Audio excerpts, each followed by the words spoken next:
Good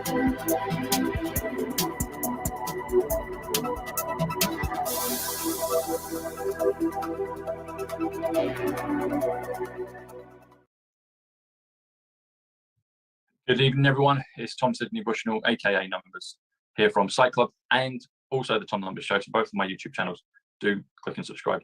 And I've got the magnificent Mr. Mark Atwood here in the virtual house, and click and subscribe to Mark's channel as well. How are you, sir? Hello. Hello. Hello. Terribly good. Very good. 007. Very good. I was just thinking, and I was just coming back to the hotel, and I was thinking about time travel, and I'm sure it will happen. But people, once it's discovered, and maybe we could discover it, maybe we have to talk to Jetson White. I think he knows how to do it. We could maybe become a travel agent and be like, so where would you like to go? Type in your destination. I'd like to go to Cairo in 1955. And then you plot the coordinates and off you go. I think that'd be a great business. But we just need to know how to do it. You're spending too much time on your own, Tom. Well, that's probably true as well. So welcome to Time Travel. I need to talk to people like you. Well, actually, I bumped into one or two, but mainly to talk to people like you. You know? Yeah, weirdos. Time travel. Yeah, I mean, never self-deprecate yourself, Mr. Atwood. Self-what myself? Well, that as well, but don't self-deprecate yourself because your subconscious will take it on board. So that's why President Trump, he can self-deprecate, but he always then it's like, I'm the most magnificent human being in all of time. And actually, I was thinking about that, and he is. But it could be a future projection of us as well, because I think we're his sons. Well, my higher self knows that I'm having a bit of a giggle, a joke, and so he doesn't take it seriously. Well, that's it. There you go. I was just watching the video. We're just making a video of the thing that I did in Derbyshire. I don't know if I've told this story on your show or not. I doubt it. I think you have. Buxton, yeah? Buxton, the Circle. So I did a talk in Buxton, which was brilliant. Sorry for the beeping. I'll turn that off. And next day went to meet this mystical energy healer called Gillian, who then, cut a long story short, we went to Arbor Low, which is... that first time you take a step back. I made that. With your very own online store. I sold that. And you can manage it all in one place. I built this. And it was easy, with a partner that puts you first. GoDaddy.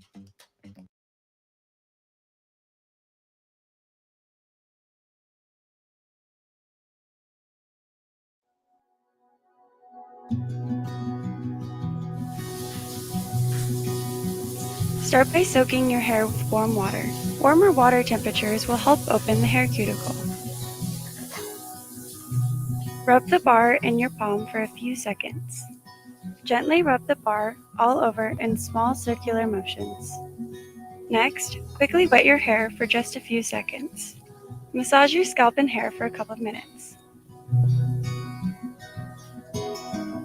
And lastly, rinse thoroughly with warm water.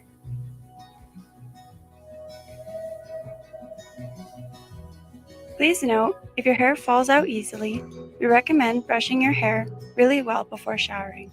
We also recommend getting the lather in your palm first and then working it through your hair with just your hands. For any further questions, we're happy to help. Reach out to support@viore.com.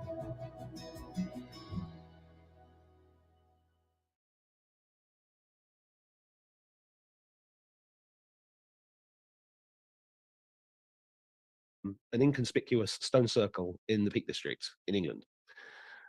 She's been going there for 30 odd years, and she just wanted to take me there. We got into the middle of it, and I got this message: there's a blockage over there. So I ran over this little hill and found this concrete block about this big with VR on it, Victoria Regina, and I knew immediately it. Again? Victoria Regina. Okay, I know it's a late show, but carry on. You're being very naughty today. Queen Victoria. So immediately, this is blocking it. And then Gillian said, yeah, this is at the intersection of 9 ley lines, this stone circle. And I was like, what? That's incredible.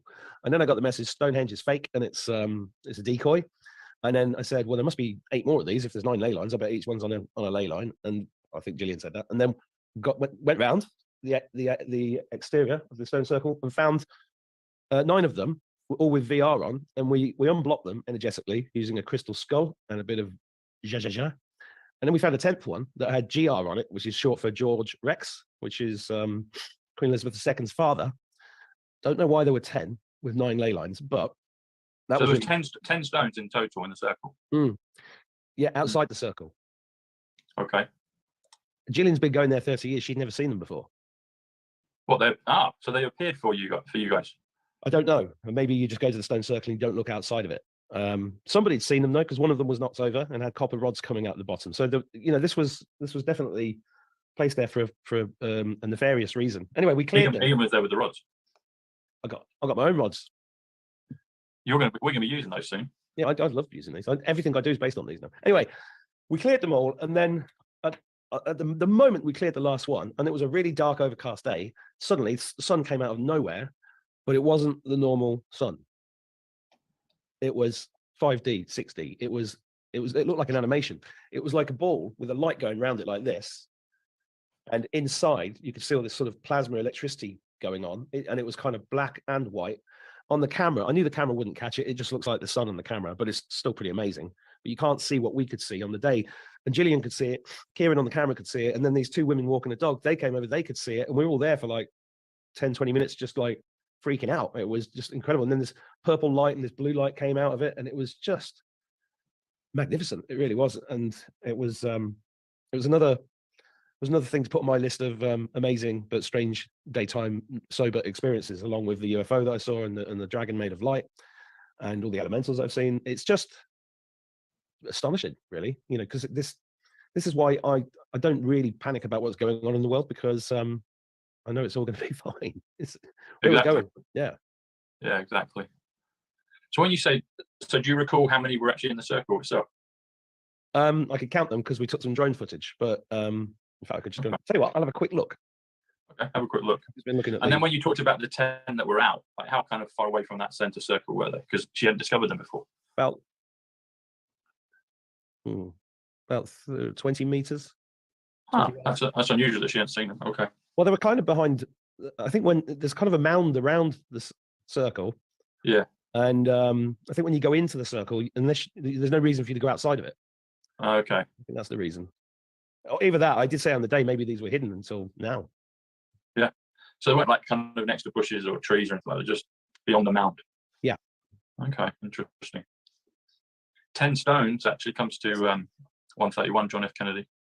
Stones is 92 numbers, 10 is 39 angel. My car alarm just went off for no reason. It always does that. I know. It's really weird. I probably did that when I said that. That's probably a Kennedy angel, because I'll get orbs, and I've had many when I talk about JFK. So if that went off while I was saying that, maybe that's what that was. Can I share screen on this soon? Not sure if we can on that one. Try it. It might be set up in the. I don't know if it will. You can try it. I've set it in the settings, but I don't know if it will on the phone. Oh yeah. Ah, good. Little preview of the film here. Here we go. So that's the circle. So that's the circle, and there's many more than. And you see there. See, can you see my mouse moving? Yeah. That little fella there. That's one of them. There's another one there. So they're just the other side of the mounds. I'll just see if I can. And that drones are great, aren't they? So yeah, they're all on the outside of this. Okay. So they're kind of protected by them. Are you sick of having issues with your webinars, wasting tons of time on troubleshooting with attendees? If so, you need StreamYard On Air. Hey, it's Dana from StreamYard. I'm so excited to announce the launch of StreamYard On Air. Mount. Yeah. Okay. And I did find it strange that this place had to be excavated. I thought that was very weird, because they lie on, when you go out to any monument, they have a visitor center or a board explaining the history of the thing you're going to visit. Well, they make up all sorts of shit on those things. So it looks like a turtle from above. It does a bit, yeah. It reminds me of a turtle in Hawaii. You used to get them on the beach. You get 3 or 4 turtles. Well, you get more in the evening, but you get them just ground themselves on the beach. And you said, can you see your mouse? Mouse is 73, which is a stone, which is Egypt. Well, I'll show you what the sun looked like on the camera. It doesn't do it justice, but okay. It's incredible. Oh, was it a bit Game of Thrones-ish? With the sun. It was. Oh, wow. It was nuts. This is beautiful. And actually, I've watched this twice now, and I get all these tingles. Picking this up here. Oh, and you see how it's doing that energy going around it? It's flashing. So you can't see that on the camera. Do that. Wow.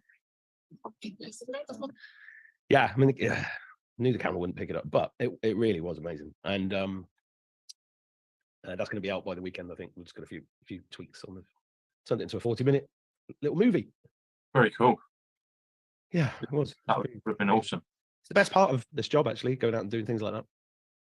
I know it is. I think that's what I was asking you about, that camera people, and people get in touch if you're in the south, if you're near. Tom needs a camera crew. If you're camera crew, send me an email, because it's all good doing it on Zoom, and it's very convenient because you can do it anywhere. But I do want to start incorporating more, particularly on the Tom Number show. I want to go to locations with guests, or have them come here and actually do a bit like you've been doing, Mark. Where's your purple lightsaber this week? Actually, hang on. I think I might have one. Yes. There you go. Ah, good reminder. I'm not sure how I feel doing a show with you with a bed in the background, actually. Well, don't get too enthusiastic, because that won't happen. No, I know it won't. So what's going on? You've been busy. I have. I've been. I did a couple of great shows in the last 2 or 3 days. So I did the show with Juan about the balloon, which was great, and then I did one with. Have you seen the Janine one yet? No, I haven't had a chance. I've been making shows all day. You've been doing what I did, yeah.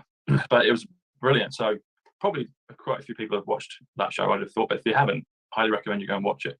She did some really great reveals. Jordan Peterson.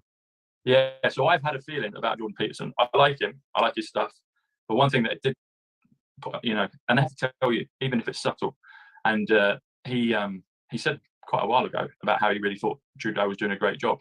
And I thought, and I think I might have said to you, it might have been you or someone else. And he was on the Piers Morgan show not long ago. He's done it a couple of times, been on there a few times. And he just didn't, I was like, that's not him. Yeah, I remember you saying. It looked like the new version, but it was completely, it's like a Ken doll. He was all baked up, and it's like, no. And then I asked her, and she's like, yeah, no, he had to do a deal, which is a shame, And even Ricky Gervais, bless him. I've met Ricky. So he, not full up, but, maybe dabbled, been involved a bit, and that's why they could use him for, certain things. And yeah, it's a shame, but this was interesting. So people have been asking, I can't remember who it is, someone in the comments has been reminding me over a number of months about Rick Mail. So Rick from the Young Ones. And he said, you probably might remember, he said something that made it seem like he was awake to stuff. No, I can't remember what it was. he made a film, a low budget film about 9/11. Ah, that was the last thing he did. Okay, right. So there you go. And so this person, whoever is on the comments, thank you for the reminder. Finally, I remembered to ask Janine about it and about him. And she said, yeah, he's in protection, and he basically kind of disappeared himself. So either protection from the White House or got out of the way and is looking on. But he was alive, and apparently he's an old soul and has a lot of wisdom and abilities. And yeah, and also Paul Walker, Fast and the Furious. I think we might have asked. I think Janine, I might have asked her a year or two ago about Paul, but we got some more info on that. And this is the other thing. So maybe a couple of weeks after Christmas, sometime in January, that they showed Fast and Furious again on TV. And I don't usually watch TV, but because I've been traveling around and I've had a hotel room, I sometimes put on the TV to see if there's a movie or whatever. And I caught the end of Fast and the Furious. And the very first one, and this must be, I don't know, good part, maybe best part of 20 years old, because it's a massive franchise now, up to maybe episode 8 or 9 now. And Paul Walker famously died a few years ago. Boris Becker made a mention of him on Twitter as well. Boris has had this whole thing of going to jail, coming back out. Met Boris a couple of times as well. So I wonder what, Boris might be having to give info. But Paul Walker, so if you watch, you can probably see on YouTube, if you watch the last 5 minutes of the show, of the film, you'll see him and Vin Diesel basically kind of playing chicken. They're racing each other, and they go across the train tracks. And literally, it's all dramatic. The train, almost like the Back to the Future train, actually, it just misses them. But in the shot or two beforehand, you'll see that one of the cargo carriers in this train that is going to hit them, but they're going to jump it. Guess what company it is? Evergreen. I was going to say Evergreen. Yeah. Yeah. Now I'd have seen that before, but it just wouldn't have registered. But I saw that. I thought, oh, that's what that is.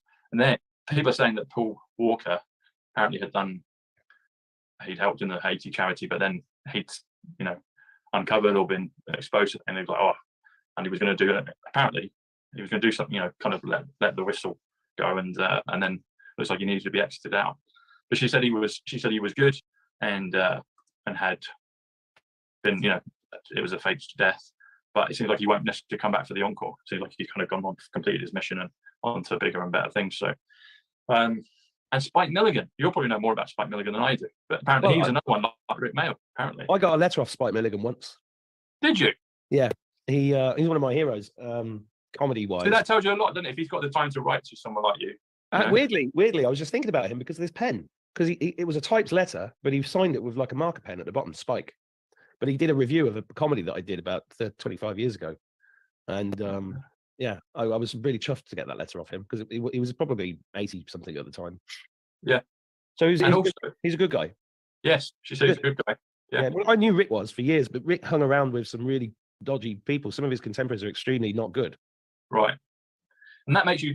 That's the thing, isn't it? This whole thing of infiltration and this is the thing we're being shown, aren't we? We're being shown how complex this has been going for so many millennia, and it's tricky, and now it's coming to surface. It's like, so what you've got being in amongst these people to sift them out, and it's tricky. Another one, Sean Locke. Remember Sean Locke, the comedian? I knew him as well.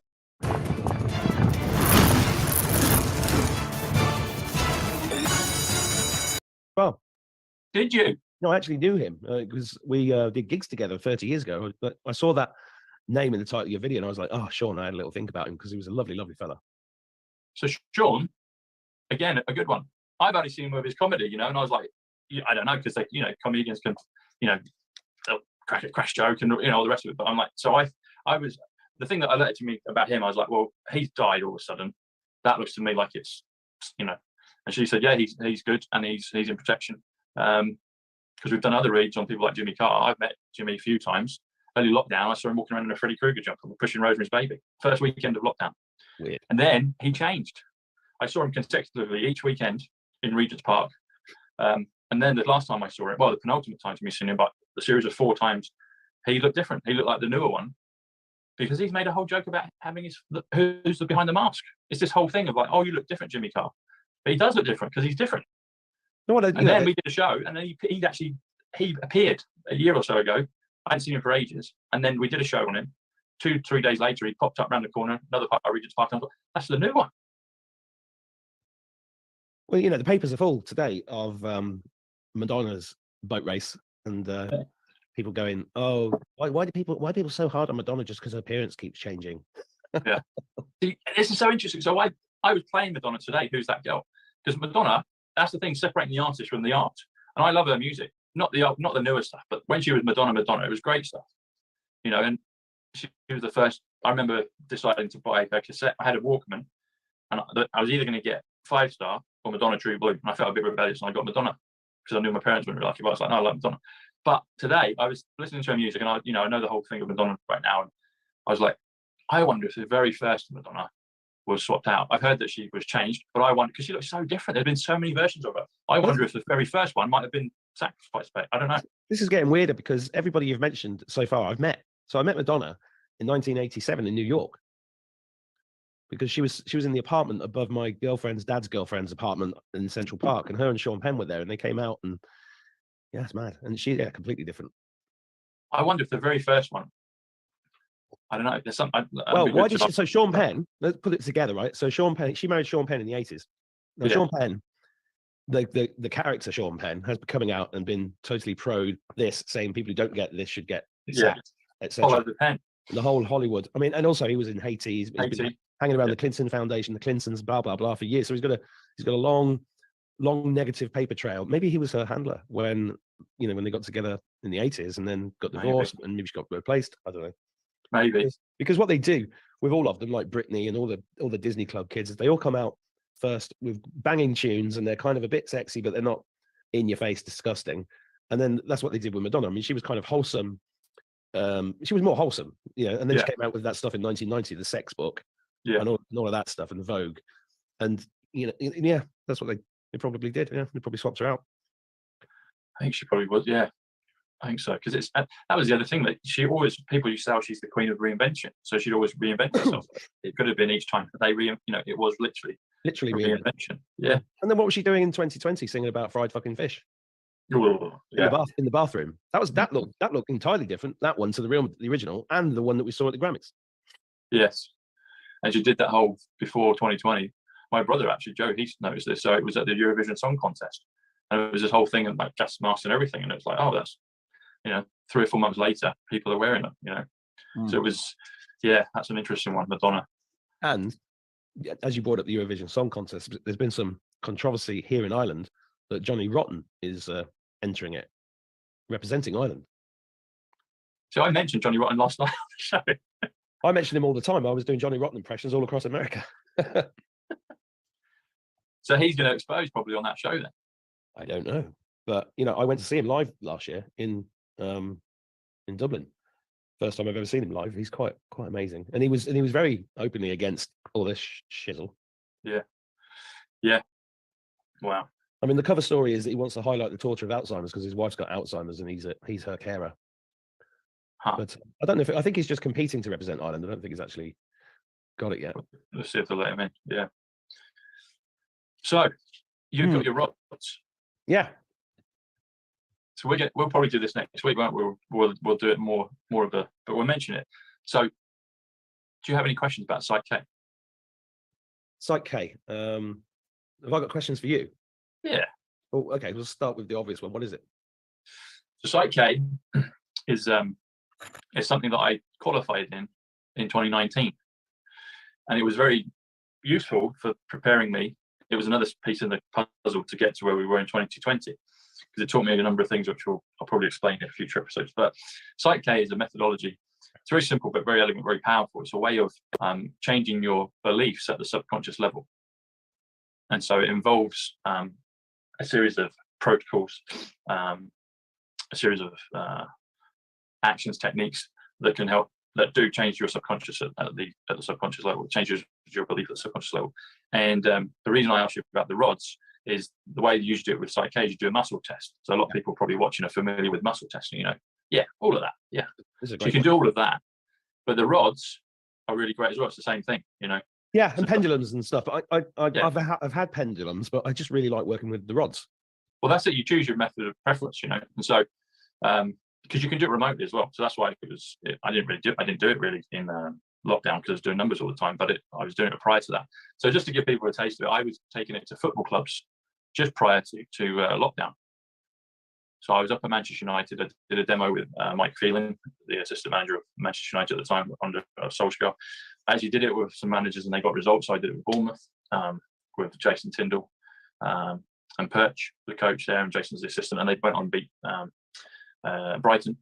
I did it with Olympiacos and with their manager, Pedro Martins, Portuguese manager, but they came over to play Arsenal in the UEFA Cup. And anyway, I did the process with him earlier on that day. I did it on behalf of him and his team as well. And anyway, they won in the last minute. They got the 2-1 win, I think it was, in the end. So the point being is it's a very elegant but powerful process that can help change and reset your beliefs at the subconscious level. And you can test it either via muscle testing or, we can do it with the rods. So so that's what it is. So I think we're going to probably incorporate a workshop maybe in a couple of weeks on that, but maybe it's time just to talk about it a little bit today, and we can. Yeah. That first time you take a step back I made that. with your very own online store, I sold that. and you can manage it all in one place. I built this. And it was easy with a partner that puts you first. GoDaddy.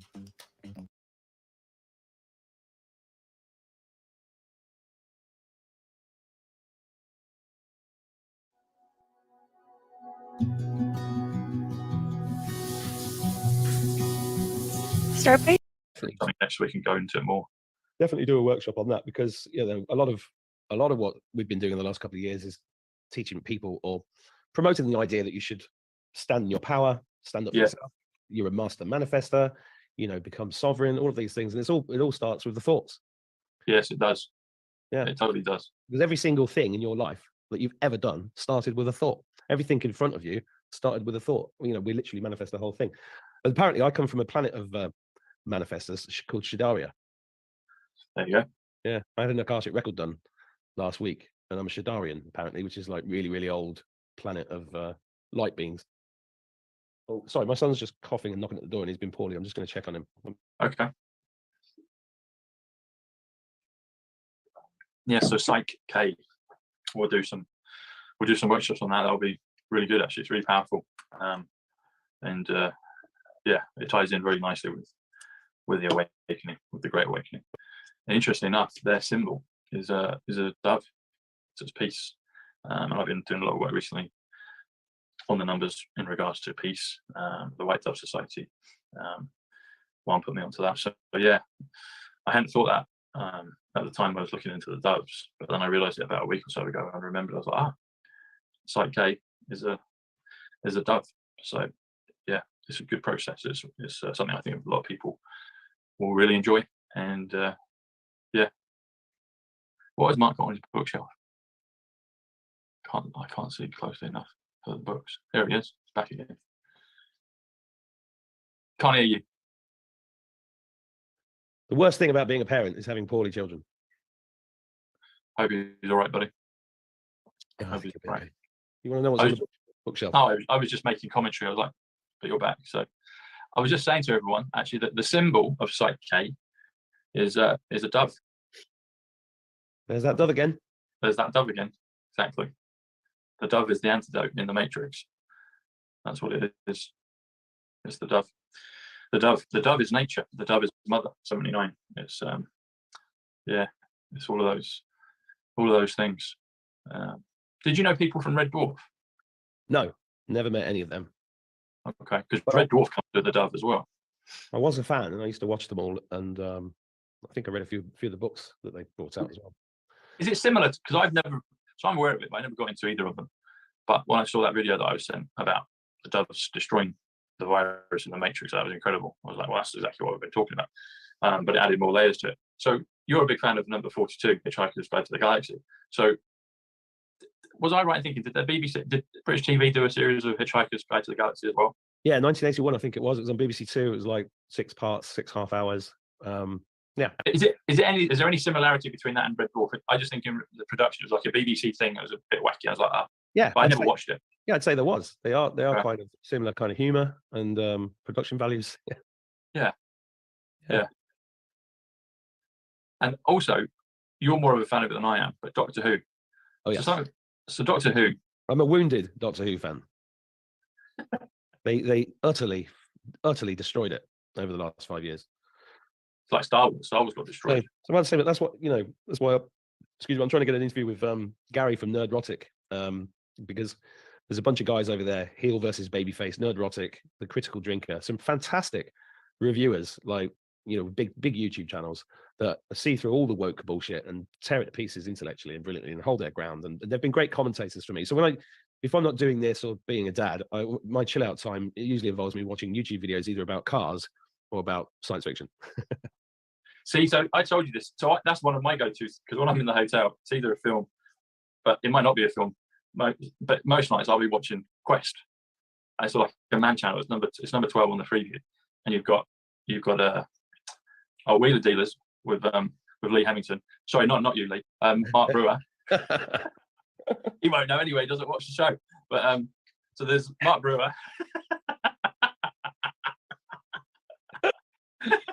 Yeah, they'll probably get a little clip in the WhatsApp group. Yeah, we should. We could do it. He could do a TikTok of that and send it around. Yeah, that's what we should do. We should do Lee Hamilton Easter eggs in YouTube videos all over the internet. See how many he finds. Brilliant. That's what we do. Lee Hamilton Easter eggs. Yeah, we're gonna make that boy famous.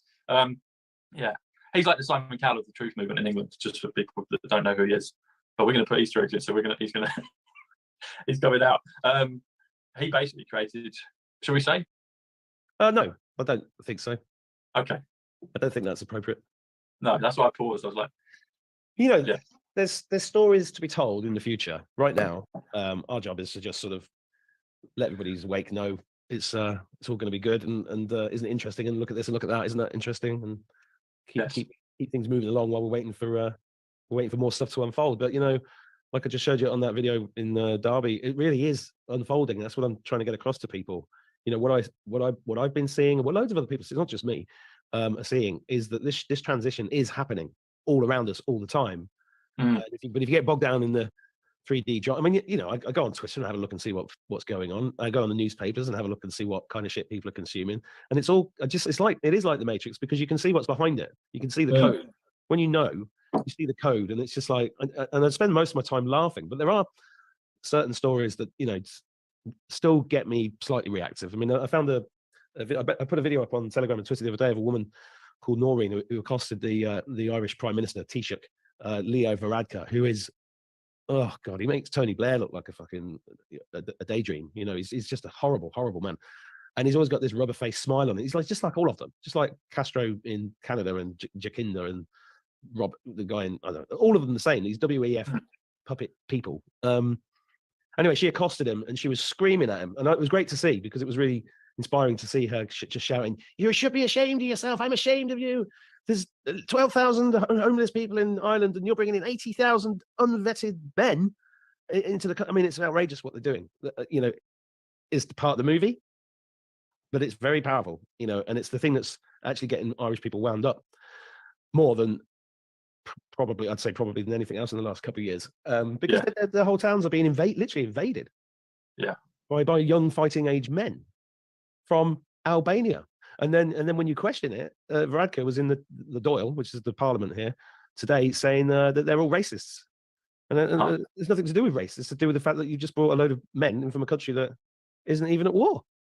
Are you sick of having issues with your webinars, wasting tons of time on troubleshooting with attendees? So they're not refugees. They're just from Albania. It's like, what? So it's got to be part of the movie. It's got to be part of the movie. It all is. It's a movie. It's a movie all over the place. But I do like seeing people standing up and saying, if they don't know it's a movie, they're good. This is waking them up to the fact that... Yeah, well, that's the whole design of it, isn't it? It's like, you clean the house, you clean everything. Okay, now you can understand what's happened. But it's still nuts. It's still nuts. It is nuts. I mean, that disappearance of the woman in Lancashire, that's really strange. Yeah, I know that, I'm aware of that. I haven't really studied it because I barely see the news. I just looked at it today. It was just very strange because the dog was calm. Now, if I fell into a river, my dog would be there barking at the river, would be in the water. This dog was really calm. The mobile phone was on the bench. There's no signs of anything anywhere. It's a real mystery. Do you think it's a part of the movie, or do you think it's an abduction, like a space abduction? Well, Tom, it's all over the papers for the last 6 days, so it's got to be part of the movie. It's a good point. I don't know how, but it's interesting. Well, actually, the abduction might be part of the movie, so that's also part. So I'm wondering, because when you were saying it, I didn't know the details about the dog and the phone. And it seems like a calm, just a change just suddenly disappeared. So what is that? I guess we'll just know in time. Yeah. I mean, there's just all this crazy stuff going on. There's pictures of Jill Biden basically snogging people at the. She's going up to guys going literally mouth to mouth, and it's like, what are they doing? It's like granny grandma. Yeah. I know what I was going to say with the cars. So before our interlude on the league, but some Mark Brewer, Wheeler Dealers, and I love that show. And then you've got the other one called Salvage Hunters, Classic Cars. And I had mentioned to you before, so there's two guys. There's Drew Pritchard, who reminds me in many ways of yourself, because he's a character. Wears a glass, got that flat cap. I'm going to Google him now, and if he's not really good looking, this is the last show we're doing together. I would say, I hope you're not listening. Well, I hope you are listening to it, but Mark, I think Mark's a younger, better looking version. But you two can handle it out. But he's very smart, and his name's Drew Pritchard. But then you've got Paul Cowland, so that's his counterpart. So it reminds me a little bit of you and me. So Paul's got his beard and he loves doing the cars, and he likes all the pretty new stuff. And then Drew likes to salvage and make things, Actually looks like the kind of show I'd enjoy. It's a great show, Mark. It's a really good show. I've not watched TV in years, since they... It's a really good show. Since they murdered Dr. Who, I'm not forgiving them. Yeah. But it's on Q for Quest, It's a good show. It's really good. It's anyway, and we've been talking about doing that show with you, me, and 107 at some point. Just getting one when you can. I don't know when, because he's like Mr. Ben. He's all over the place. Talking to Mr. Ben, so you could probably pull this one up. This is something else I figured out. This connects to Rick Mail. So Mr. Ben and Rick Mail have a connection, and it's all to do with Back to the Future. So if you pull up Mr. Ben. Yeah. Why did I pull up? I did a show with someone. I think it was Rachel. And I made commentary somehow that Eric Trump and Mr. Ben were connected. Anyway, I have to look back, but it led me down the path of Mr. Ben. I looked up Mr. Ben. Can you see on Wikipedia the address for Mr. Ben? Oh, I remember the address because it was always mentioned on the show. And there's a reason for that. 52 There you go. Festive Road. Say again. 52 Festive Road. So Mr. Ben is basically he's a children's character, but he's a time traveler. Yeah, I loved it when I was a kid. So 52 Festive Road, yeah? Yeah. Okay. So this is why. Oh, by the way, this is that 9/11 film that Rick Mayall was in. It's called One by One. Okay. There's a you can go and watch it online. So get this, Mark. So this is how the Matrix works. It's brilliant. So 52 Festive Road, if you do the numbers on 52 Festive Road, 52 is Earth, it's heart, it's ship. Festive is 86, actually. It's also that when you spell the word 19, one says the 19 is a power number, but 19 spells out, it comes to 86. But then you've got road. Road is 38, which is road. I wanted to say it in the way Emmett Brown would say it, roads. But road is 38, which is gold. It's balance, it's change. There's a whole number of things. But guess what? When you add them up together, 52, festive, road, so 52, 86, 38. It comes to 176, which comes back to the future. Now, that is not happenstance. That's deliberate. That's been put in there from the White Hats from a long, long time ago. The higher entities, I don't know if the scriptwriters knew what they were doing, but somehow they decided to choose that. And you said that address was always in the show because it's coding and it's saying Back to the Future 176. And Mr. Ben was a time traveler. Let's just go and look at the opening titles to this because I've not seen them for 40 years. Okay. Here we go.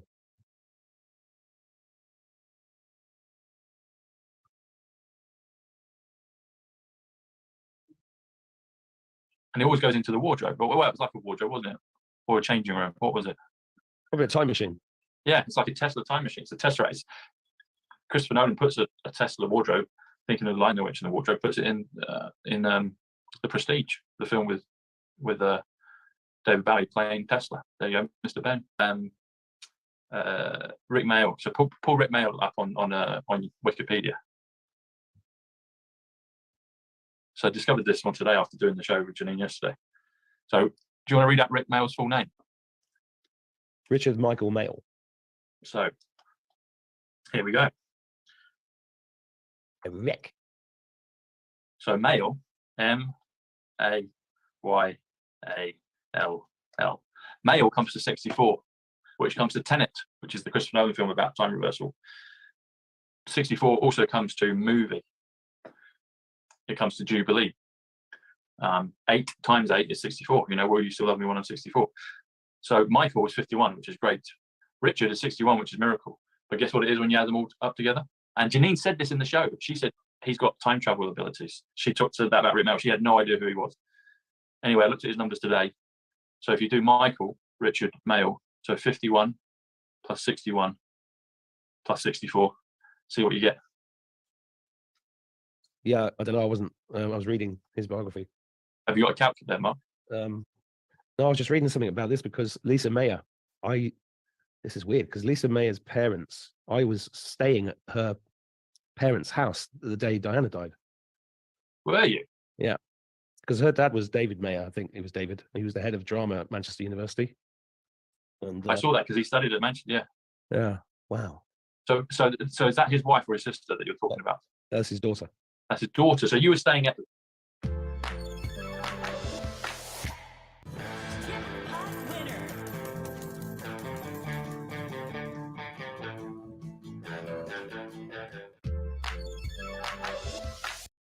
You were staying at the daughter's parents? Yeah. So that would be him. Mm. Oh, you were staying at his house? No, I was staying. So look, Rick met his future comedy partners, Aid Edmondson, Ben Elton, and Lisa Mayer, who they co-wrote The Young Ones with Lisa Mayer. But it was at Lisa Mayer's dad's house that I was staying. Sorry, I thought you were saying Lisa Mayall. I thought, okay. No, Mayer. Yeah, but no, it's just weird because okay. I've forgotten all about her. Yeah. And you know that Diana's date of when she died is all to do with Kennedy and time travel. So let me just finish the point on this with Rick Mayall, and then we can go on to Diana and time travel and JFK. So his name, Richard. So Michael Richard Mayall. Have you got a calculator there? Yeah, I've got one open. So the word Michael is 51, which is great. So type in 51. Mm-hmm.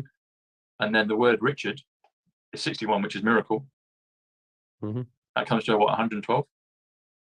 Mm-hmm. So 112 actually comes to victory, but it also comes to Star Trek. Mm-hmm. And then you add 64, which is movie, it's a Star Trek movie, and that's all about time travel. but Star Trek movie 176, which is Back to the Future, which is Michael Richard Mail, which is 52 Festive Road. Richard Michael Mail. Yeah, same numbers. Yeah. Yeah. Well, Richard Michael Mail. Sorry, I was doing the wrong way. Yeah, Richard Michael. So it's the same number. But Janine said in the show yesterday that she said, "Oh, this guy's good," and he exited. You know, didn't die, but he got out of harm's way basically. She said he had time travel abilities. How does she know that? You know, why would she say that? Exactly. Why would she say that? And then I'm like thinking about it. Then I go and look up his name, and then I do the numbers like that way at 176. So you say you were staying in his co-writer's parents' house, and that was Diana. So Diana died on August, or went into protection, because witness is 109. Diana Spencer's 109. 17 is 109 when you spell out the word. So this Site Club 109. It's all those things. Zapruder for the JFK tapes. So that was August 31st. August 31st comes to 261 when you do the numbers on it. From Terminator 2, which is all about time travel again, that also comes to, that's August 29th, Judgment Day. August 29th is exactly the same value as 261. But also JFK, November 22nd, is also 261, which is John Fitzgerald Kennedy Jr., and it's also the United States of America. And it's also best dub event to come as well, 261. So, and you're the one that put me onto this. The day after JFK died was when Doctor Who came out. So November 23rd, 1963, but they had to scrap it and show it again because of all the, no one watched that. They were watching the news about JFK. But JFK is all connected with Tesla and Star Trek, because November 23rd, the day after, that's a Saturday. Saturday is 109, which is Zapruder, which is Witness, which is Diana Spencer, etc. So if you do Saturday, November 23rd, that comes to 369, which are the Tesla numbers. And if you do John Kennedy Witness Protection, it's also 369. And if you do time travel Witness Protection, it's also 369. So all of these things have been going on. This has all been done, ages ago. We get to witness the next, unpack the origami box of reality. It's amazing. My dad died on the 22nd of November. There you go. 261. So the best event is yet to come. Sorry, best event is yet to come, and that's Resurrection. We spoke about that the other day. Another one so Statue of Liberty. People say about all the history of it, but it's been turned to good, and you know that because Trump's got it in the NFT cards. I've been saying for ages that Statue of Liberty is good now. Whatever it was before is now, things have been reversed, because the Statue of Liberty is 198, which is the Resurrection, which is President Trump 198. But then we've seen a picture of it before, and it will happen again. You're going to get a bolt of lightning hit the Statue of Liberty. A bolt of lightning is 171, which is the revaluation. Add that to Statue of Liberty 198, which is the Resurrection. That comes to 369. So that will come in the future as well. It's all connected, and that's where I first got my number download. I met President Trump. Ivanka. See, it's all coded in your parents. And I just improvised all that in one take. Exactly, because you're just in the flow of it, and that's what happens. That's how all of this comes. Yeah. If you're pure of heart, you'll just get the downloads, and it will work through you. It will come through you. Oh, did you hear my new Lord's Prayer? I haven't, but I heard you had trouble getting it up on Twitter. I've never had trouble getting it up. You were laughing before I even said Twitter. Do you want to hear it? Sure. I'm going to find it. So are you joking about the whole thing of like the church are trying to make it gender fluid or something? They're going to take away the, our Father, he's not. What's it going to be? His, she is who art in heaven. Well, that's exactly what I did. I rewrote the Lord's Prayer to fit in with. So what's their version say? Well, they haven't done a Lord's Prayer. I wrote the Lord's Prayer last night and posted it to fit in with their. I found it. Hang on. To fit in with you should just submit it to them on a postcard. Yeah, I thought about that. Here it is. NW2. What's the Blue Peter address? Breaking. The Church of England just released the revamped version of the Lord's Prayer. This is following this story from the Daily Mail. Priests could stop using male pronouns he and him when referring to God. That's the news yesterday. Good morning, everybody. Today's service will begin with a new version of a very famous prayer. Is that the right, Honourable Right? That's me, the Archbishop Atwood. Our binary non-specific Zazie, which art in heaven, hallowed be thy pronoun. Thy queerdom come, thy will be done. In clown world as it is in heaven.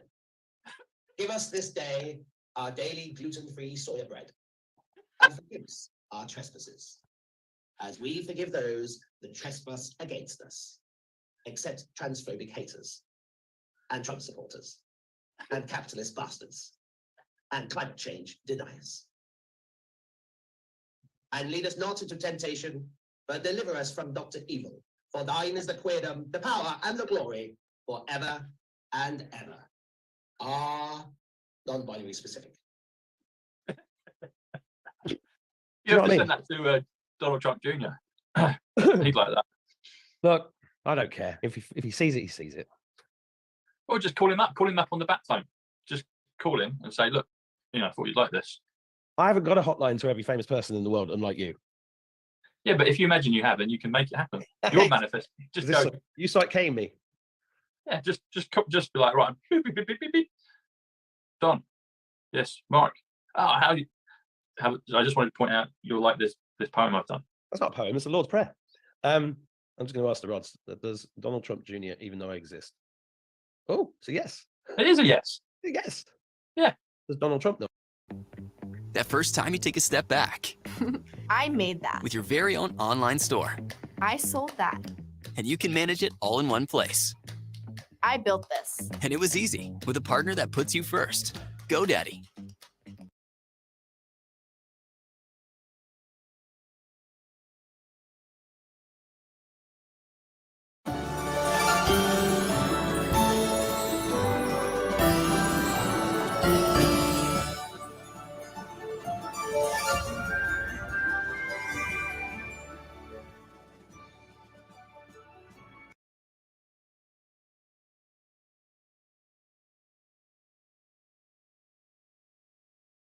I exist. Yes. Oh, yes. Of course he does. That's mad. He's talked about you and me in the same video a year and a half ago. I do. I must admit, I find that a bit of a stretch. But Well, mate, you're the one that sees all the things in the sky. But I see that's a good point. That's a very good point. That's a very good point. Yeah. Yeah. But your rods just said, okay, I'm going to ask. They can't lie. No, exactly. So I'm going to ask you this question with the rods. Sure. I got 3 confirmations that Donald Trump was watching the video that me and Janine did about Jordan Peterson and everyone else. So I got. How's he got time to watch YouTubers? Come on, he's busy. It's a 5th dimension. Well, he's got. How many Donald Trumps are there? There's a number. So Oh, should we ask that? Should we ask how many Donald Trumps there are? Well, ask was he watching the video, because he was. Was Donald Trump watching Tom Numbers and Janine on YouTube? Yes, big yes. See? Yeah. See, how did I know that? Because you're the numbers guy. But the reason I knew it is because I got a mistype. So I think maybe my cousin Paul did. I get that sometimes a type, and it was a mistype, and I worked out the mistype and the correct one. Then it came to 138, and then there was another one I watched the number of views, and you added the 2, and it was another Trump number 295 is President Donald John Trump, and then there was another one. But see, so that was a big yes. Right. Here's a question then: is there more than one Donald Trump? Of course there is. Yes. Okay, so let's find out how many. Is there more than 2? Yes. Is there more than 3? Hang on. Is there more than 3? Yes. Is there more than 4? Yes. 5. 5. Yes. Good God. 6. I'm going to go to 10 now. 10. What? 10. More than 10. Go to 88. Is there more than 20? Yes. Go Okay. to 88. Are there 88 Donald Trumps? That's a yes. Are there 369 Donald Trumps? Are there more than 88 Donald Trumps? Are there more than 88 Donald? No, it's 88. There's 88 Donald Trumps. That's according to the rods. Don't shoot the messenger. I got That makes sense. About a year and a half ago, I did something about that, about how many Trumps were. And I think I got there were at least 88 fractals of them. But there you go. What? See, that's the thing. That's what the Matrix teaches us. The more versions of yourself, you can experience more. Yeah. You can, can't you? Well, You've got yeah. 88 Trumps of you. Well, I think there's more than one of me because I do so much. I don't know how I do it. I know. Drew Pritchard is you in disguise. No, I've just looked at the picture. He looks nothing like me. Well, I did say you were a better version. Yeah. Don't dig the hole any deeper. It's what it is. It's because you're both, articulate and opinionated on the things you say. You both love cars, and he has the glasses and he has the cap. He's like, no, it's this. Can't go wrong with a cap. Do you know what I mean? Exactly. It's like Mr. Ben. That's probably why I like having lots of different hats. Mr. Ben. There you go. Today I'm going to be this, and it is because you're an actor. Wow. And when you're being spiffy, you're wearing a scarf. So my friend Arnie, I'm going to talk about you on. You're like this. So Arnie noticed things in the Matrix a long time ago. He noticed obelisks everywhere in Hollywood movies. Mm-hmm. He's the first one that noticed that. And years ago, put on stage, like, look, there's one there. They were all over the place, and one's added to, you know, why they do it. But he's also, get this, there's certain types of people, and actors and actresses are a certain type, and they always wear scarves. Yeah. It's all part of the regalia, scarf. So if you're going into acting mode, you need to be acting. You'd probably dress up all spiffy and have a scarf. Well, I wouldn't personally, but when I You dress, would. You've got a scarf though, surely. I don't think I have actually, and don't call me Shirley. I saw you in your. Didn't you have a cravat or sort of thing when you did your, you know, your posh, you know, antiquity guy years ago in your video, in your best is yet to come version? You mean my poet's outfit? I mean, I deliberately put an outfit on that looked like a poet. Yeah, but they always have scarves. No, I didn't have a scarf. I had a frilly silk 17th century sort of pirate shirt. Did you not have a scarf? Let's just go and have a look, shall we? Because okay. I thought you might have had a cravat, but a lot of people that wear scarves. A lot of people like directors will have them, and it's not even chilly, but they have to part of the uniform. I'm just going to prove that I wasn't wearing a scarf. Okay, so like Ridley Scott, you'll see him doing interviews, but he'll have like a little, you know. Yeah, that's what they wear. This was, you know, poetry outfit. Okay, you're right. You didn't have one, but you had your bowler hat. So you were an imposter. You were partly there. But you notice this. Let people notice. People that are in the acting world, part of their whole thing is, oh, we've got to wear a scarf, even if it's not chilly. It's part of the, you know, it's part of the. Part of the thing, I get what you're saying. Club. Yeah. So obelisks and scarves. There you go, Arnie. There's a shout out to you, mate. Obelisks and scarves. Well done, Arnie. In the Matrix. Yeah. Yeah. He might come to Ireland. He lives in Ireland, so he might come. Is he a movie buff? He does like movies. Yeah. Because we should. Some very strange things going on in the DC Comics world right now. What's happening?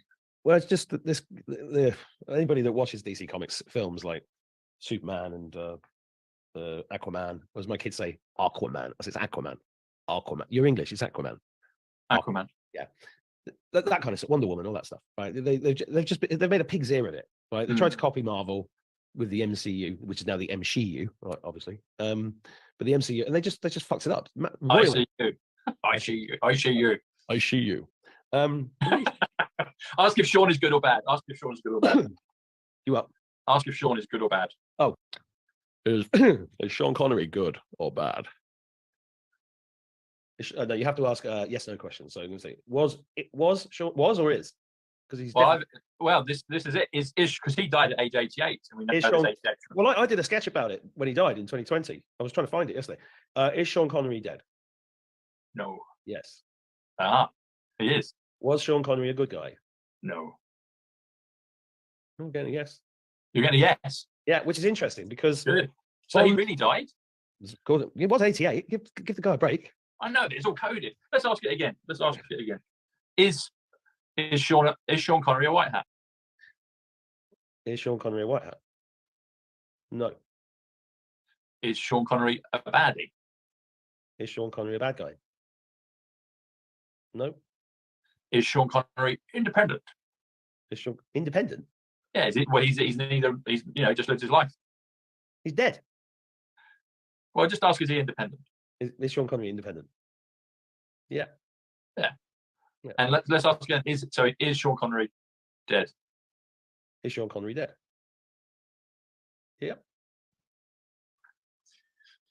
Well, thank you for your service, sir. You must be joking. So he's not immortal. He's not a.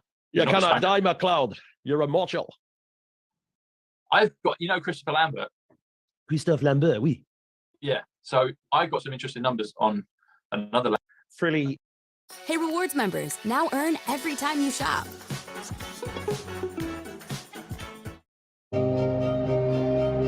"12 hours of uninterrupted pain relief. Aleve." Silk 17th century sort of pirate shirt. Did you not have a scarf? Let's just go and have a look, shall we? Because okay. I thought you might have had a cravat, but a lot of people that wear scarves. A lot of people like directors will have them, and it's not even chilly, but they have to part of the uniform. I'm just going to prove that I wasn't wearing a scarf. Okay. So like Ridley Scott, you'll see him doing interviews, but he'll have like a little, That's what they wear. This was, poetry outfit. Okay, you're right. You didn't have one, but you had your bowler hat. So you were an imposter. You were partly there. But you'll notice this. Let people notice. People that are in the acting world, part of their whole thing is, oh, we've got to wear a scarf, even if it's not chilly. It's part of the it's part of the. Yeah, part and of the I thing, get what you're saying. blood. Yeah. So obelisks and scarves. There you go, Arnie. There's a shout out to you, mate. Obelisks and scarves. For Well done, observation in the Matrix. Yeah. Yeah. He might come to Ireland. He lives in Ireland, so he might come. Is he a movie buff? He does like movies. Yeah. Because we should. Some very strange things going on in the DC Comics world right now. What's happening? Well, it's just that anybody that watches DC Comics films like Superman and Aquaman, or as my kids say, Aquaman. I say it's Aquaman. Aquaman. You're English. It's Aquaman. Aquaman. Yeah. That kind of stuff. Wonder Woman, all that stuff. Right? They've made a pig's ear of it. Right? They tried to copy Marvel with the MCU, which is now the MCU, right, obviously. But the MCU, and they just fucked it up. I see you. I see you. I see you. I see you. Ask if Sean is good or bad. Ask if Sean is good or bad. You up? Ask if Sean is good or bad. Oh, is Sean Connery good or bad? No, you have to ask yes/no questions. So you can see was or is, because he's this is it. Is because he died at age 88, and we know Sean, age 88. Well, I did a sketch about it when he died in 2020. I was trying to find it yesterday. Is Sean Connery dead? No. Yes. He is. Was Sean Connery a good guy? No. I'm getting a yes. You're getting a yes. Yeah, which is interesting because. Good. So he really died? He was 88. Give the guy a break. I know that it's all coded. Let's ask it again. Is Sean Connery a white hat? Is Sean Connery a white hat? No. Is Sean Connery a baddie? Is Sean Connery a bad guy? No. Is Sean Connery independent? Is Sean independent? Yeah. He's neither. He just lives his life. He's dead. Well, just ask, is he independent? Is Sean Connery independent? Yeah. Yeah. And let's ask again. Is Sean Connery dead? Is Sean Connery dead? Yeah. Well, thank you for your service, sir. You must be joking. So he's not immortal. He's not a. You cannot die, MacLeod. You're immortal. I've got, Christopher Lambert. Christophe Lambert, oui. Yeah. So I've got some interesting numbers on another Lambert that I think I'll be doing a show with.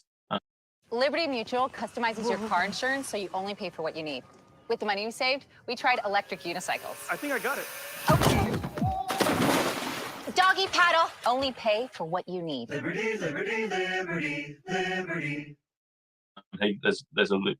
The numbers allude that he's a time traveler. Anyway, watch this space. I won't say more, but Well, if anybody watching this show is an actual time traveler, come on and tell us about it. Yes. I mean, I actually think we're all time travelers. Well, we're traveling through time, aren't we? Well, I got from 1969 to 2023, and I'm still alive. Yeah, Deep Space Nine, Buck Rogers. with the thing tune. Yeah. Twinkie. Yeah. Talking of those, I think I might have said this to you before. I met C3PO in lockdown. Oh, did you? I did. And the thing is, I thought he was Tony Robinson. No, I think you told me this before. It's Anthony Daniels. I know, and I went, "Hello, Tony." He went, "Oh, hello," and I was like R2D2 having C3PO talk to me, and then I realised who it was, and I should have got a selfie from 10 yards away because he was with his assistant, and they were in the secret garden in Regent's Park. Assistant. Well, it was his female assistant. Oh, okay, assistant. Yeah. But, but I should have got. And then so I met Gold. He's C3PO, and then became friends with Mikel Silvestre, the footballer who's played for Man United. So I met Gold and Silver in Regent's Park when the numbers were descending. But yeah. Well, yeah, the Matrix is definitely the Matrix. Well, Matrix is 85 Silver, Awakening, Storm. They're all the same value. And Reptile is 85 as well. Yeah. You need to bring out a little book of the highest recurring numbers in Tom's shows over the last 3 years. Yes. And I've not said Reptile many times. Well, I'm thinking of I'm getting help putting a book together with maybe we'll have it in time for your event, maybe. Oh yeah, we've got the event in Manchester on the 15th of April, which is the shopping cart is currently broken, but it will be open again in the next couple of days, and there's about 80 tickets left. That's going to be amazing. And has it got a wonky wheel? Yeah, it's in the bottom of the canal. When you said shopping cart is broken, when I was a young kid, to get pocket money, I'd go trolleying. We call it trolleying. You know, when you get 10p's. Yeah. So I'd offer my service to help them unpack their shopping, put it in, and then take the trolley back. And you get 10p. And then when they changed it to £1, it kind of blew that model out because hardly anyone would want to give you £1. But sometimes you get a tip, which is nice. Yeah, I mean they destroyed everything for kids in the last. They did. They did. All the fun stuff got stopped. Do you remember being a kid and being able to just play till dark and? Dude, I was out at 8 a.m. I was back at 9 p.m. Yeah. I was down the canal. I was building bridges. I was falling out of trees. I was, brilliant. It was amazing. I love my childhood. I know, I did as well. It was brilliant. I remember we'd go around on our BMXs and choppers and all these other bikes, and the little one was a budgie. And you'd go. I remember when they said about a BMX track, and I had this envision of be like a proper Formula One mini thing, and I didn't realize it's just just like dirt bumps, but it was still fun. And then we'd go up to school, Abbotsfield in Hillingdon, where I grew up. Hillingdon's 104, which is Jerusalem. Starlink 14. Can you do the numbers on my village? What's your village? Bogbrook. But in Abbotsford, so they had these little cameras. So it was a bit naughty. We'd go there after hours. It was the senior school, so we were junior kids, or infants and juniors, and we knew the camera would click, so we'd do a stunt up the ramp. And anyway,